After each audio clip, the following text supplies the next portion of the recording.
Everyone. তো আশা করি তোমরা সবাই ভালো আছো। তো আজকে আমরা যে টপিকটা কভার করব সেটা হলো স্ট্রাকচার অফ সেল। তো চলো শুরু করা যাক। তো প্রথমে আমরা যেটা পড়ব সেটা হলো observing the structure of sell.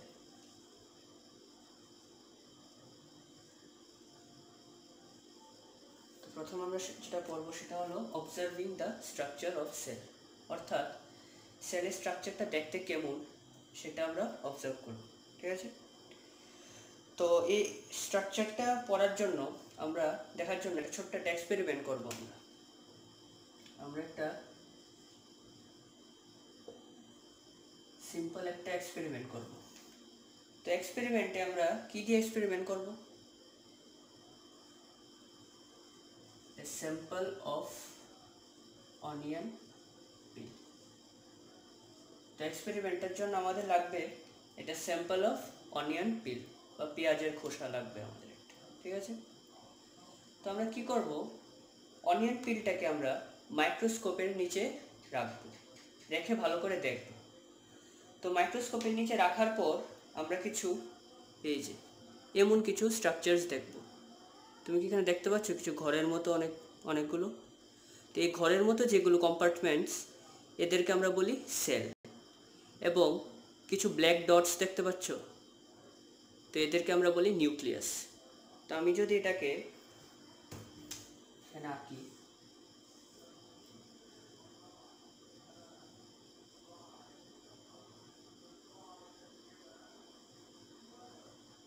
তো এমন কিছু কম্পার্টমেন্টস আছে, তো এই কম্পার্টমেন্টসকে আমরা বলবো কি সেল।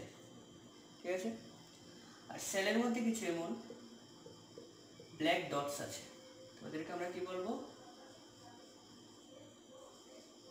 নিউক্লিয়াস। ঠিক আছে?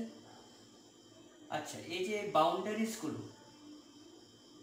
এই বাউন্ডারিজগুলোকে আমরা বলবো প্লাজমা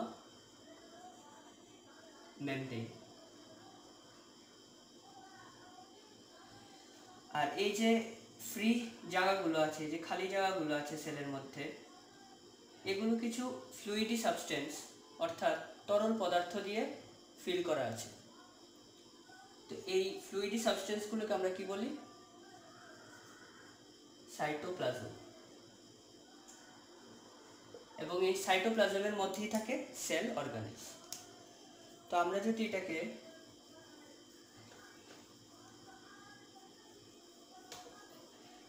দেখি, স্ট্রাকচারাল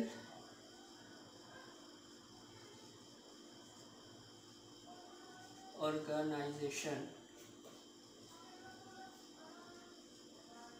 of cell. तो a cell mainly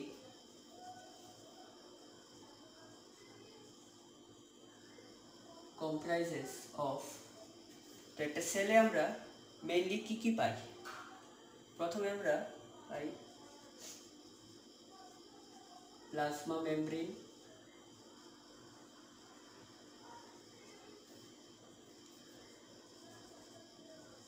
cell wall. আচ্ছা, সেল ওয়াল কিন্তু আমরা অ্যানিমেল সেলে পাই না। সেল ওয়াল শুধু আমরা প্ল্যান্ট সেলেই পাই কিন্তু। ঠিক আছে? এরপর আমরা পাই নিউক্লিয়াস, এরপর আমরা পাই হলো সাইটোপ্লাজম, এবং সাইটোপ্লাজমে আমরা পাই সেল অর্গানেলস। ঠিক আছে? তো আজকে আমরা যে টপিকটা পড়ব সেটা হলো প্লাজমা মেমব্রেন। তো আমরা আজকে প্লাজমা মেমব্রেন পড়ব। ঠিক আছে? আমরা এখন যেটা পড়ব সেটা হলো প্লাজমা মেমব্রেন,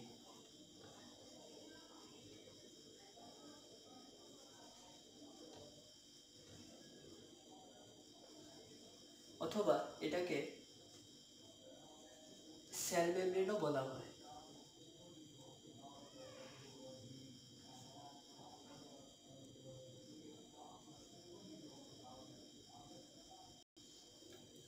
আচ্ছা, তো প্লাজমা মেমব্রেনটা কি? It is A thin living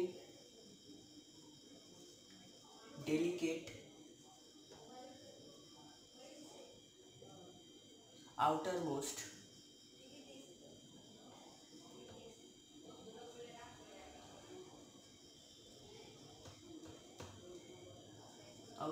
covering of cell. তো এটা কি? It is a thin living delicate and outermost covering of a cell.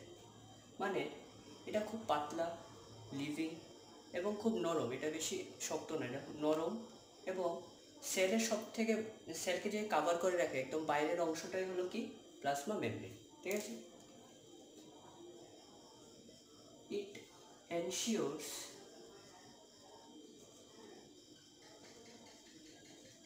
Protection of the cell. তো প্লাজমা মেমব্রেন কি করে? It ensures protection of the cell, মানে এটা সেলকে protect করে। It is a semi permeable membrane.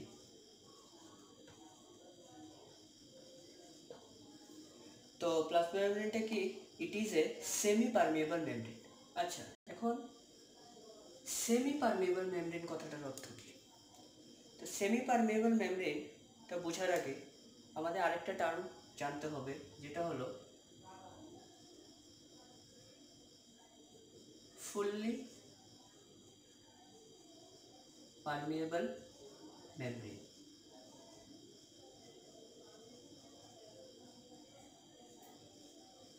তো fully permeable membrane কারা? যে মেমব্রেনগুলো নিজের মধ্যে দিয়ে সব ধরনের সাবস্টেন্সদেরকেই অ্যালাউ করে পাস করার জন্য, তাদেরকে আমরা ফুললি পারমিয়েবল মেমব্রেন বলি। মানে ওরা ফুললি পারমিট করে, মানে সব ধরনের সাবস্টেন্সই ওদের মধ্যে দিয়ে আসা যাওয়া করতে পারে। বাট সেমি পারমিয়েবল মেমব্রেন হলো, সরি, এখানে সেমি হবে না, এখানে সিলেক্টিভ হবে।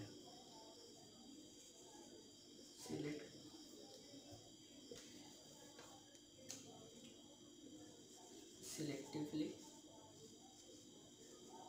permeable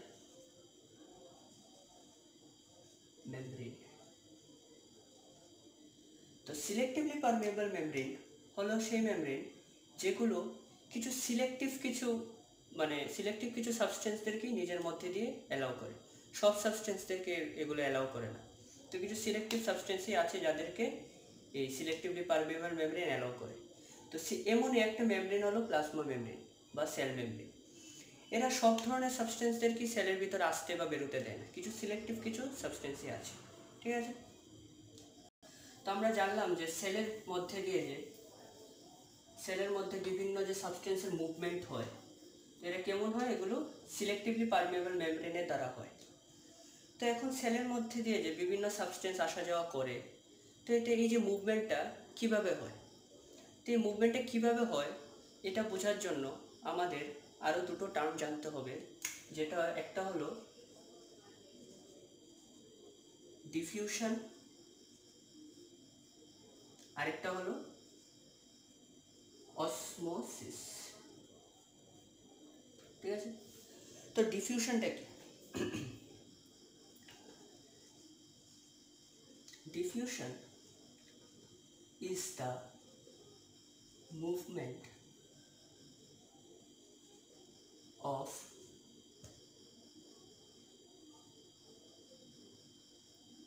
substances from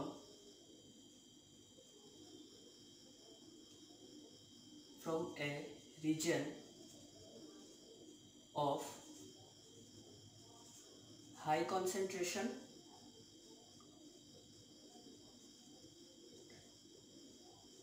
to a region of low concentration। তো ডিফিউশনটা কি? Diffusion is the movement of substances from a region of high concentration to a region of low concentration। এর মানে এই যে ধরো তোমাকে আমি একটা এক্সাম্পল দিয়ে বোঝাই। ধরো এখানে আমাদের কাছে দুটো বাক্স আছে, একটা বাক্স হলো এ আর একটা হলো বি, ঠিক আছে। আমরা এই দুটো বাক্সের মাঝখানে একটা ফুললি পারমিয়েবল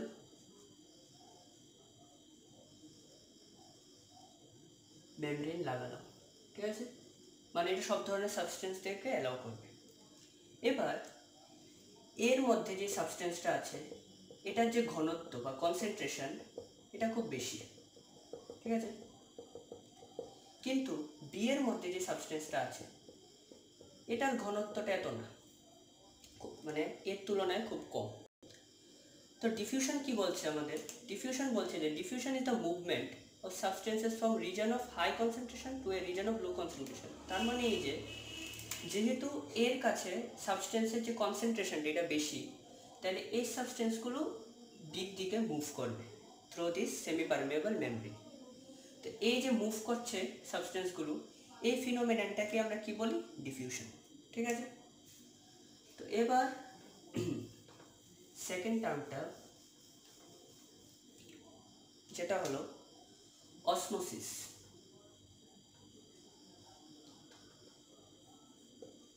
তো অসমোসিসটা কি? Osmosis is the movement of water, or more specifically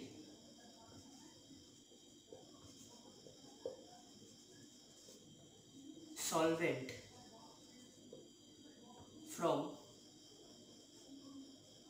a region of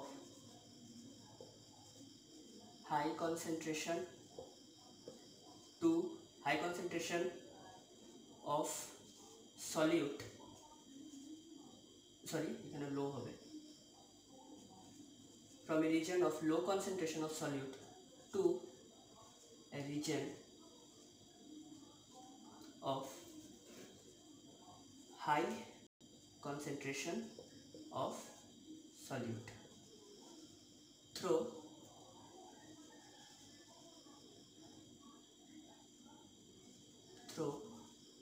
a semi-permeable membrane। তো কি লিখলাম এখানে আমরা? অসমোসিসটা কি? Osmosis is the movement of water, or more specifically solvent, from a region of low concentration of solute to a region of high concentration of solute through a semi-permeable membrane। আচ্ছা, তো এখানে যে আমি লিখলাম সলভেন্ট, সলিউট, এই দুটো জিনিস কি? তো ধরো তুমি বাড়িতে একটা সলিউশন বানালে, চিনির জল বা সুগার সলিউশন।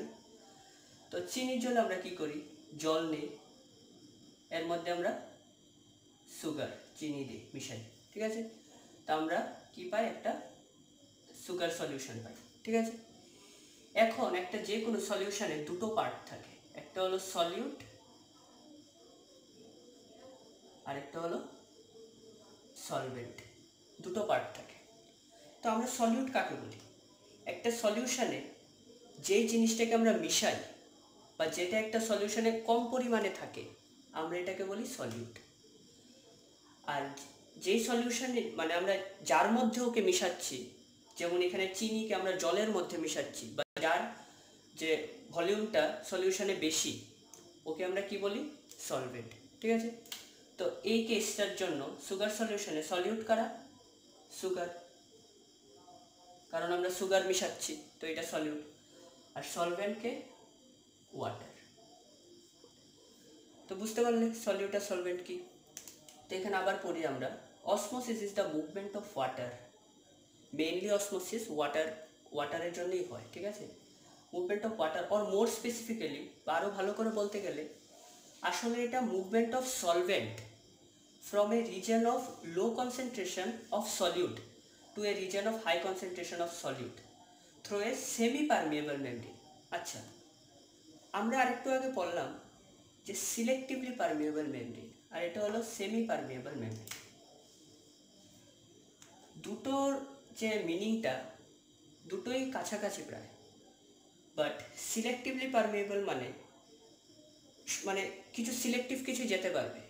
সেমি পারমিয়েবলের অর্থটা প্রায় সেমই, কিন্তু সাধারণত সেমি পারমিয়েবল মেমব্রেন দিয়ে ওয়াটার জাতীয় লিকুইড জাতীয় জিনিসই বেশিরভাগ পাস করে, ঠিক আছে। আচ্ছা, তো আমরা যেখানে লিখলাম সলভেন্ট, সলিউট, এই ব্যাপারটা আমরা বুঝে নিই একটা এক্সাম্পল দিয়ে।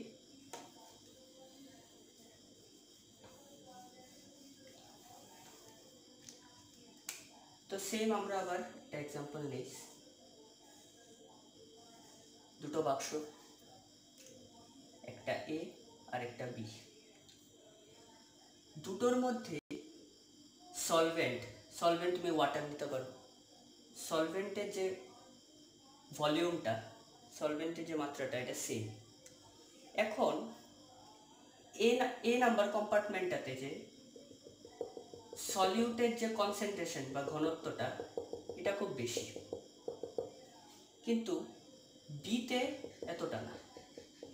ধরো তুমি দুটো চিনির জলই নিলে, এখানে যে চিনির যে কনসেন্ট্রেশন যেটা খুব বেশি, এখানে চিনি এতটা দাওনি তুমি, ঠিক আছে। আর এই যে মাঝখানে যে আমরা এটা দিলাম বাউন্ডারিটা, এটা কি সেমি পারমিয়েবল মেমব্রেন, ঠিক আছে। তো মাঝখানে আমরা সেমি পারমিয়েবল মেমব্রেন দিলাম। এখন অসমোসিস আমাদেরকে কি বলছে? অসমোসিস বলছে যে যেহেতু এখানে কনসেন্ট্রেশন সলিউটের বেশি, এখানে কম, তো যে এই বি কম্পার্টমেন্টে সলভেন্ট, যেহেতু এখানে সলিউটের কনসেন্ট্রেশন কম, তো লো রিজন থেকে হাই রিজন, এটা হলো লো রিজন, আর এটা হলো হাই রিজন। তো লো রিজন থেকে হাই রিজনে সলিউট যাবে না, কিন্তু সলভেন্ট যাবে, মানে জলটা এই বিট থেকে এতে যাবে। তো গেলে কি হবে, এখানে একটু জলের পরিমাণ বেড়ে যাবে, আর এখানে কি হবে, জলের পরিমাণ একটু কমে যাবে। তো জলের পরিমাণ যদি এখানে বেড়ে যায়, তাহলে এখানে যে সলিউট পার্টিকেলটা, এগুলো ছড়িয়ে যাবে চারিদিকে, আর একটু বেশি করে ছড়িয়ে যাবে। আর এখানে যে সলিউট পার্টিকেল, এগুলো একটু কাছাকাছি এসে যাবে। তো কি হবে, তাতে কি হবে, দুজনের মধ্যে যে কনসেন্ট্রেশনের যে ডিফারেন্সটা, এটা সেম হয়ে যাবে। মানে এখানে যতটুকু কনসেন্ট্রেশন, এখানে তাতে কি হবে, concentration of A will be equal to concentration of B, দুজনেরই কনসেন্ট্রেশন সেম হয়ে যাবে। তো এটাই হলো অসমোসিস। অসমোসিসে কি হয়, লোয়ার রিজন অফ সলিউট থেকে হায়ার রিজন অফ সলিউটে সলভেন্ট ট্রান্সফার হবে। লোয়ার রিজন অফ সলিউটের যে জায়গাটা থেকে, ওইখান থেকে সলভেন্ট হায়ার কনসেন্ট্রেশন অফ সলিউটের জায়গায় যাবে, ঠিক আছে। তো এটা হলো অসমোসিস। এখন বিভিন্ন সেলকে আমরা যদি বিভিন্ন সলিউশনে দিই, তাহলে এটার বিহেভিয়ার কেমন হবে। আমরা এখন যেটা পড়বো, এটা হলো behaviour of cells in different solution. তো বিভিন্ন সলিউশনে আমরা যখন সেলকে রাখবো, তো কিভাবে সেল বিহেভ করবে, বা ডিফারেন্ট সলিউশন কিভাবে বিহেভ করবে। তো দেয়ার আর 3 টাইপস অফ সলিউশন, 3 ধরনের সলিউশন আছে। একটা হলো, আচ্ছা আমরা আগে দেখেই নিয়ে পরে আমি বলে দেব। ধরো এটা একটা সলিউশন,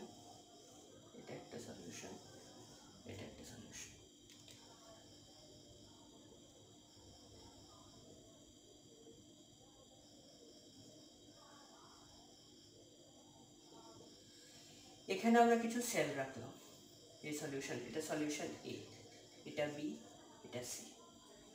আমরা এখানেও সেল রাখলাম, সেম সেলস, সে আমরা আরবিসি রাখলাম, রেড ব্লাড সেল। তো আমরা এখানে সেল রাখলাম, ঠিক আছে। এবার ধরো আমরা এখানে একটা সলিউট দিলাম,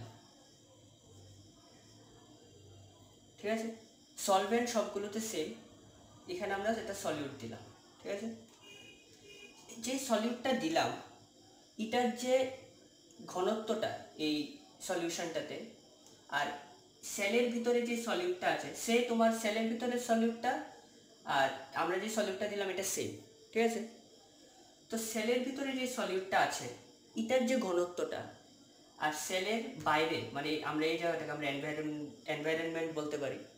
তো এনভায়রনমেন্টে যতটুকু সলিউটের কনসেন্ট্রেশন আর সেলের ভিতরে যতটুকু সলিউটের কনসেন্ট্রেশন এটা সেম। তো কি হবে, যতটুক জল ভিতরে ঢুকবে, আমরা এখানে অসমোসিসের এক্সাম্পল এটা একটা, তো যেহেতু সেম, যতটুক জল বা সলভেন্ট ভিতরে ঢুকবে সেলের ততটুকুই বেরোবে, কারণ কনসেন্ট্রেশন তো সেম। তাই এখানে সেল সেম শেপেই থাকবে, মানে আমরা যেভাবে যে শেপে আমরা সেলটাকে দেব সেল সেই শেপেই থাকবে, ঠিক আছে। এখন আরেকটা কেস, সলিউশন বিতে আমরা সেম সলিউট দিলাম, কিন্তু এবার কি হলো, এই যে সলিউটের যে কনসেন্ট্রেশনটা এই যে চারিদিকে এনভায়রনমেন্টে, এটা সেলের ভিতরে যে সলিউটের কনসেন্ট্রেশনটা এটার থেকে কম, মানে সলিউটের কনসেন্ট্রেশনটা কম কার তুলনায়, সলিউটের কনসেন্ট্রেশনটা কম, কিন্তু সেলের ভিতরে যে সলিউটটা, সলিউট ইন সেল, এটা বেশি। তো কি হবে, যেহেতু সলিউটে কম, সলিউট থেকে আমরা অসমোসিসে পড়েছি, যেখানে কম থাকে কমের থেকে বেশিতে যায়, কিন্তু কারা যায়, সলভেন্ট। তো এখানে সলভেন্টকে ওয়াটার। তো কি হবে, কম থেকে মানে বাইরের থেকে ওয়াটার ভিতরে যাবে। আচ্ছা, যেই সলিউশনে সলিউটের কনসেন্ট্রেশনটা সেলের ভিতরে যে সলিউট এটার থেকে কম থাকবে, যেমন এই ব্যাপারটা, এই সলিউশনটাকে আমরা বলি হাইপোটনিক সলিউশন, ঠিক আছে। আর এই যে যেখানে এই কেসটাতে এই সলিউশনে সলিউটের কনসেন্ট্রেশন আর সেলের ভিতরে যে সলিউট এটার কনসেন্ট্রেশন সেম, তো এটাকে আমরা কি বলি, আইসোটনিক সলিউশন, ঠিক আছে। তো এটা হাইপোটনিক সলিউশন। এটাতে কি হবে, সলভেন্ট বা জল সেলের ভিতরে ঢুকবে কনসেন্ট্রেশনটাকে সেম করার জন্য। তো সেল কি হবে, সেল আস্তে আস্তে বড় হয়ে যাবে, যেহেতু জল ঢুকছে এটার ভিতরে। তো বড় হতে হতে একটা সময় এটা বার্স্ট করে যাবে। তো এই যে বড় হয়ে যে ফুলে যায়, মানে আমরা লিখতে পারি যে in hypotonic solution the cell swells up মানে হাইপোটনিক সলিউশনে যদি আমরা সেল দিই তাহলে সেলটা ফুলে যায়, ঠিক আছে। এখন আমরা যদি দেখি সলিউশন সিতে, এখানেও আমরা সলিউট ডাললাম, কিন্তু এখানে যে সলিউটের কনসেন্ট্রেশনটা এটা বেশি সেলের ভিতর থেকে, তো এখানে সলিউট বেশি, কার তুলনায় বেশি, সলিউট ইনসাইড সেলের তুলনায় বেশি, মানে সেলের ভিতরে যে সলিউটের কনসেন্ট্রেশন বা ঘনত্বটা এটা সলিউট এনভায়রনমেন্টের তুলনায় কম, ঠিক আছে। তো এবার কি হবে, কম থেকে বেশিতে যাবে, অসমোসিস আমরা পড়েছি, যেহেতু কম থেকে বেশিতে যাবে তাহলে সেলের ভিতর থেকে ওয়াটার বা সলভেন্ট বাইরে আসবে। তো এইসব মানে এই টাইপের সলিউশনটাকে আমরা কি বলি, হাইপারটনিক সলিউশন। তো এখানে কি হবে, হাইপারটনিক সলিউশন আমরা কি দেখতে পাই, যে সেলের ভিতর থেকে সলভেন্ট বাইরে আসে, তো সেলটা কি হবে, আস্তে আস্তে শুকিয়ে যাবে, শ্রিঙ্ক করবে। তো আমরা কি বলতে পারি, হাইপারটনিক সলিউশনে সেল শ্রিঙ্কস, ঠিক আছে। তো আমরা কি জানলাম, যে আইসোটনিক সলিউশন কি, যেই সলিউশনে এনভায়রনমেন্টের সলিউটের কনসেন্ট্রেশন আর সেলের ভিতরে সলিউটের কনসেন্ট্রেশন সেম, তাদেরকে আমরা বলি আইসোটনিক সলিউশন। আইসোটনিক সলিউশনে কি হয়, সেল যেমন শেপে আমরা দেই এমন শেপেই থাকে, ঠিক আছে। হাইপোটনিক সলিউশনে কি হয়? হাইপোটনিক সলিউশনে হয় যে সলিউট মানে এনভায়রনমেন্টের সলিউট এটার কনসেন্ট্রেশন হয় কম, আর সেলের ভিতরে যে সলিউটের কনসেন্ট্রেশন এটা হয় বেশি। তাই কি হয়, বাইরের থেকে সলভেন্ট মানে এনভায়রনমেন্ট থেকে সলভেন্ট সেলের ভিতরে যায়, আর সেল কি হয়, সুয়েলস আপ, ফুলে ওঠে। তো এটা হলো হাইপোটনিক সলিউশন। হাইপারটনিক সলিউশন হলো যেখানে সলিউট মানে এনভায়রনমেন্টের সলিউটের যে কনসেন্ট্রেশন এটা হয় বেশি, যেহেতু এখানে হাইপার, হাইপার মানে মনে রাখবে এনভায়রনমেন্টের সলিউটের কনসেন্ট্রেশন বেশি, হাইপো মানে কম। তো এখানে কি হয়, এনভায়রনমেন্টের সলিউটের কনসেন্ট্রেশন বেশি, এই সেলের ভিতরে সলিউটের কনসেন্ট্রেশন কম। তো কি হবে, সলিউট থেকে অসমোসিসে আমরা পড়েছি লোয়ার কনসেন্ট্রেশন অফ সলিউট থেকে হায়ারে যায়, তো সেলের ভিতর থেকে সলভেন্ট বা এখানে সেলের ভিতরে যাই সলভেন্ট থাকবে এটা বাইরে এসে যাবে বা ওয়াটার বাইরে এসে যাবে। তো এটাতে কি হবে, সেলটা শুকিয়ে যাবে, শ্রিঙ্ক করবে, ঠিক আছে। তো এখন বুঝতে পারলাম এটা behaviour of cell in different solution. তো এখন আমরা যেটা পড়ব এটা হলো structure, structure of cell. Structure of সেলটা কি, এই যে সরি এখানে ভুল লিখেছি, structure of plasma membrane.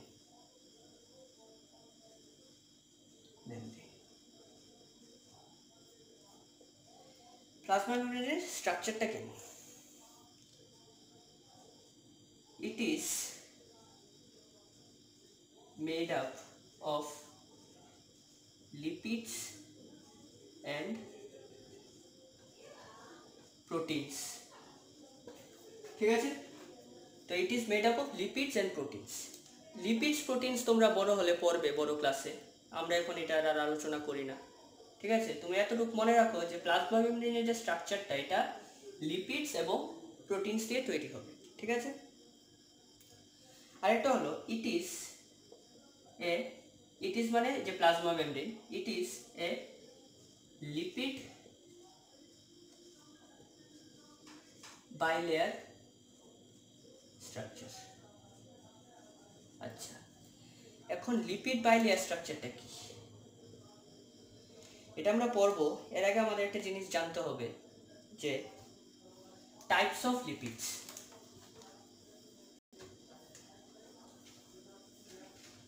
Types of lipids, types of lipids, ঠিক আছে। তো লিপিডস একটা হলো নন পোলার লিপিডস, যাকে আমরা বলি হাইড্রোফোবিক। হাইড্রোফোবিক মানে ওয়াটার হেটার, মানে হাইড্রোফোবিক মানে ওয়াটার পছন্দ করে না, ওয়াটার হেটার। তো নন পোলার লিপিডস হলো সেই সব লিপিডস যারা ওয়াটার পছন্দ করে না, ঠিক আছে। আরেকটা হলো পোলার lipid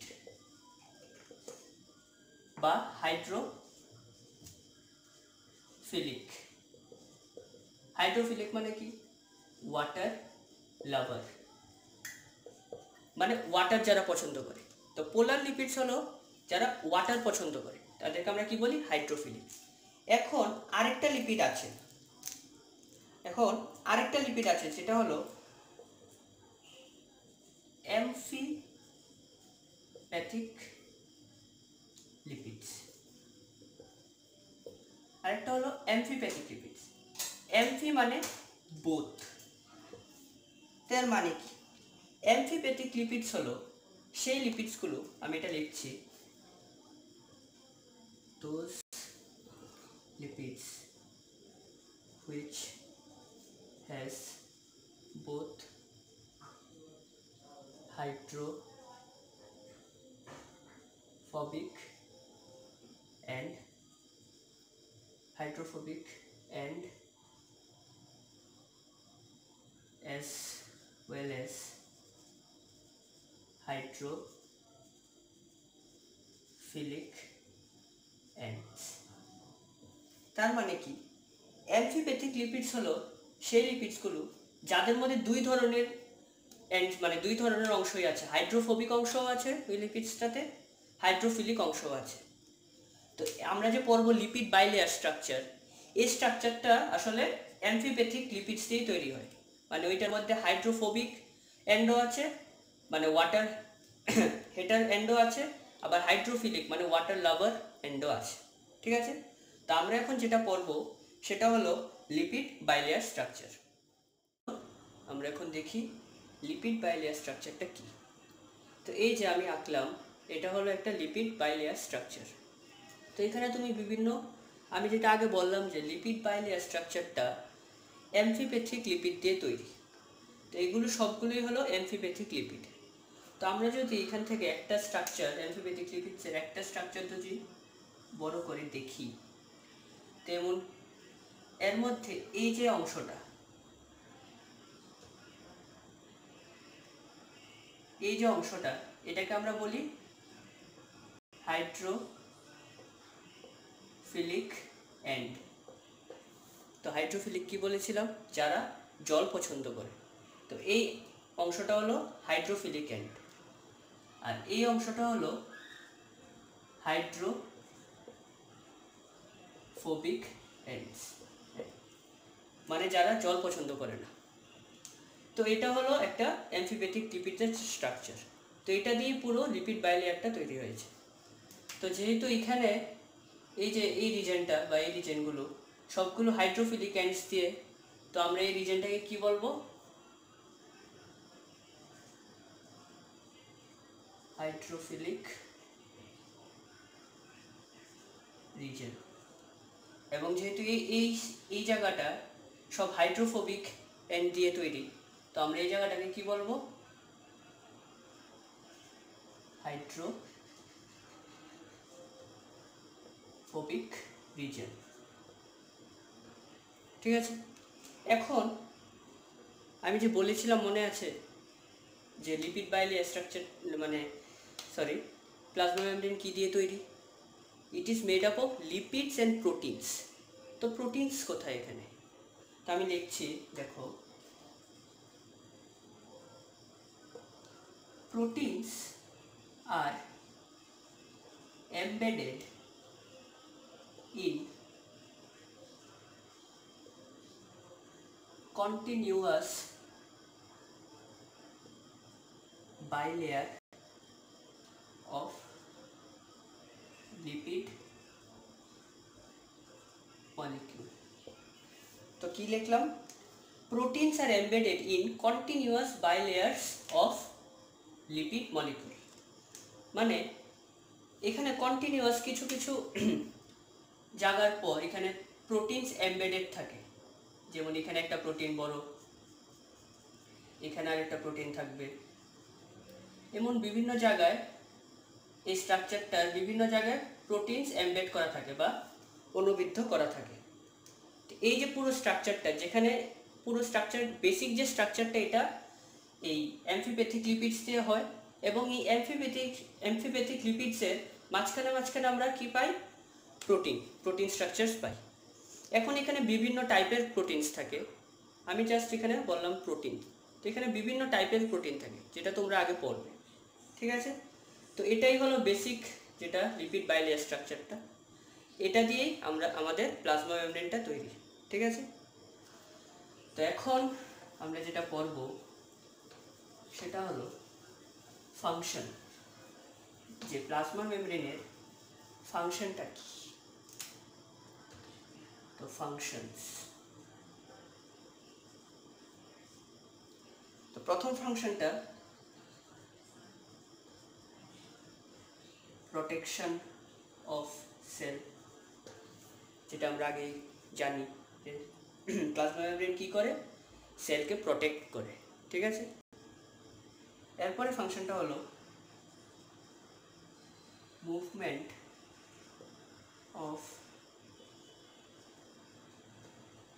substances in and out